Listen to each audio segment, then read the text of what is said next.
tim nasional Indonesia dibantai oleh tim nasional Jepang dengan skor 6-0 dalam lanjutan kualifikasi Piala Dunia ronde ketiga zona Asia di grup C. Pertandingan terakhir matchday ke-10 tim nasional Indonesia berhasil dikalahkan oleh tim nasional Jepang dengan skor 6-0. Ada beberapa perubahan pemain ya, di mana Yance Sayuri masuk sebagai pemain sayap kanan ya.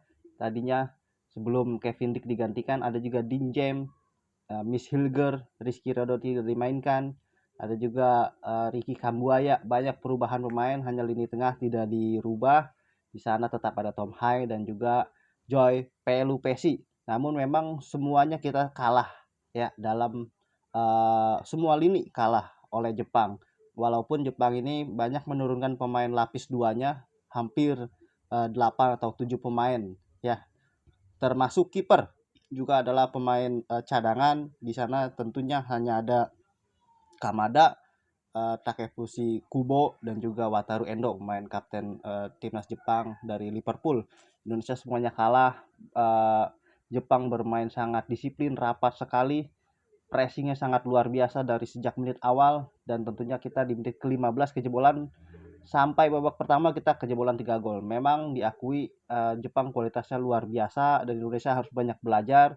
Di sisi lain stamina juga menjadi kendala bagi tim nasional Indonesia, di mana Yance Sayuri sangat kecapean ya, di mana rata-rata gol dari timnas Jepang ini dari sisi kanan yang dijaga dari Yance Sayuri, dan juga Kevin Dick cedera, sayang banget.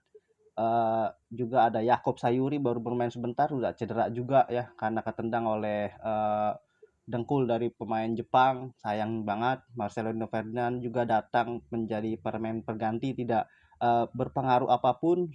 Lili Pali masuk tidak berpengaruh apapun, Sepati Nama tidak berpengaruh apapun. Di sini Indonesia harus banyak belajar. Lini tengah kosong sama sekali, walaupun kita punya jenderal lapangan Tom Hai dan juga Joey Pelupesi. Ketika Pelupesi digantikan ini, Tom Hai sangat kelelahan sekali, karena memang dua pergantian pemain di awal ini bukan termasuk daripada skema dari kepelatihan Patrick Kluivert. Tapi memang walaupun pemain-pemain yang di skuad terbaik ya, tetap Jepang ini sangat luar biasa pressingnya ini. Ketika Indonesia mendapatkan bola langsung dipres dua pemain ya. Jadi Indonesia sangat kesulitan dibandingkan dengan Jepang. Ketika Jepang memegang bola, itu tim nasional pemain-pemain timnas Indonesia tidak pressingnya hanya ya jaga-jaga jarak aja, tapi tidak pressing secara ketat ya. Tapi ketika Indonesia memegang bola langsung, timnas Jepang ini sangat disiplin dan Indonesia sangat kesulitan, terutama di lini tengah ini tidak mampu mengembangkan permainan, dan itu sangat dikunci, terutama Joey Pelupesi dan juga Tom Hai berhasil dikunci oleh Wataru Endo dan juga Kubo. Makanya Indonesia nih permainannya hampir ke masa era tim nasional di era 5 tahun atau 10 tahun ke belakang ya.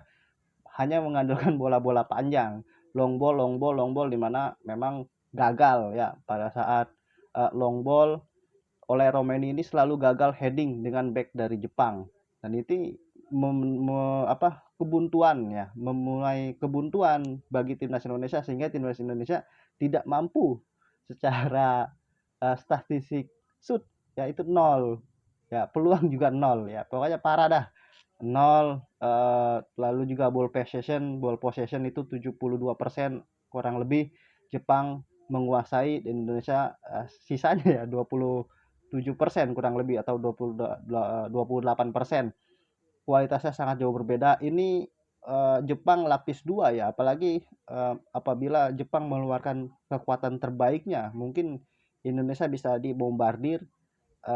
Capaian ini mungkin lebih buruk dibanding kita bermain di GBK, kita kalah 4-0, tetapi di Saitama Stadium di Osaka kita kalah 6-0 di pertandingan terakhir. Tentu juga ini mempengaruhi terhadap mental pemain ketika nanti akan bermain di bulan Oktober menghadapi ronde keempat ya. Mudah-mudahan, yang saya senang tapi ini ada dari pertandingan ini tidak adanya kartu dari pemain Indonesia. Itu artinya semua pemain tim nasional Indonesia tidak ada kendala akumulasi kartu di ronde keempat nanti, ketika nanti pertandingan krusial, dua pertandingan krusial, karena jarak Piala Dunia dengan timnas Indonesia itu hanya sekitar 2 pertandingan saja ya. Kalau kita mampu memanfaatkan 2 pertandingan di ronde keempat, maka kita akan bisa lolos ke Piala Dunia. Tapi kalau misalnya kita tidak mampu, maka kita harus incar peringkat 2. Nah, peringkat 2 ini nanti jalannya panjang lagi. Makanya kita targetnya adalah di ronde keempat kita harus juara grup, dan pertandingan menghadapi Jepang ini ketika kita dibantai dengan skor 6-0, kita harus banyak membenahi, terutama penguasaan bola dari pemain-pemain naturalisasi ini harus kuat ya. Jangan sampai ketika mendapatkan bola ini kebingungan dan juga rasanya ingin cepat-cepat buang bola ya, padahal pemain-pemain yang lain sudah mendapat pressure press yang sangat tinggi ketat dari pemain Jepang.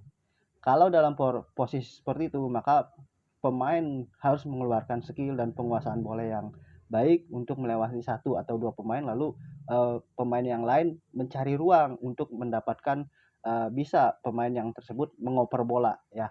Kalau tidak menguasai bola, pemain ketika mendapatkan pressing lalu dioper lagi, maka akan buntu dan kita akan kehilangan.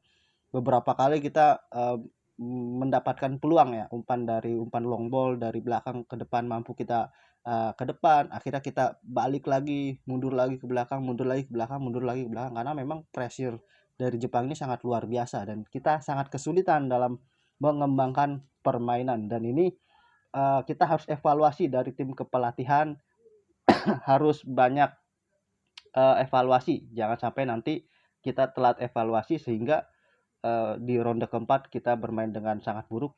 Tentu kita berdoa yang terbaik buat tim nasional Indonesia, dijadikan pelajaran pertandingan kali ini, dan capaian Patrick Kluivert sebenarnya tidak lebih bagus dari Sintayong karena dalam 4 pertandingan 2 kali menang dan 2 kali kalah, dan 2 kali kalah ini dalam skor besar ya. Yang pertama lawan Australia 5-1 dan yang kedua lawan Jepang ini dengan skor 6-0. Walaupun memang lawan Jepang tidak berpengaruh apapun dalam kondisi klasmen di grup C, di mana Indonesia sudah dipastikan lolos ke babak selanjutnya di ronde keempat. Namun dalam kedalaman skuad perlu dievaluasi secara demikian, dari mulai penjaga gawang Emil Audero Mulyadi sampai ke Ole Romeni, dan semuanya harus dievaluasi, semuanya harus dibenahi, penguasaan bola harus ditingkatkan lagi, di mana dalam 4 pertandingan Patrick Kluivert kita hanya 1 menang ball possession, yaitu ketika menghadapi Australia, dan itu pun kalah dengan skor telak 5-1. Dan di 3 pertandingan lainnya kita selalu kalah ball possession, artinya kita secara ball possession tidak lebih baik dari era sebelumnya, di mana memang ada tambahan-tambahan pemain seperti Ole Romeni ya, Dinjem. Itu juga harus kita maksimalkan pemain-pemain naturalisasi yang bermain di top Liga Eropa. Tentunya kemarin juga tadi juga tidak adanya Calvin Pendong mungkin sangat berpengaruh, dan juga Rizky Ridho mempengaruhi lini belakang. Tapi ketika lagi-lagi Miss Hilger dipasangkan oleh Jai, maka Indonesia kembali menelan kekalahan ya, yaitu ketika menghadapi Cina kalah, lawan Australia kalah, lawan Jepang juga kalah. Ya, mudah-mudahan nanti ada formula terbaik dari tim kepelatihan, terutama Alex Pastur yang merupakan analisis dari beberapa formasi. Yang saya bangga dari pertandingan ini hanya pemain Indonesia tidak mendapatkan kartu, tapi sisi lain kita harus katakan bahwa malam ini kita kecewa dan malam ini kita bermain dengan sangat buruk sehingga kejebolan 6-0. Kira-kira pendapat teman-teman bagaimana tentang pertandingan antara tim nasional Indonesia menghadapi Jepang? Silahkan tulis di kolom komentar. Demikian, wassalam.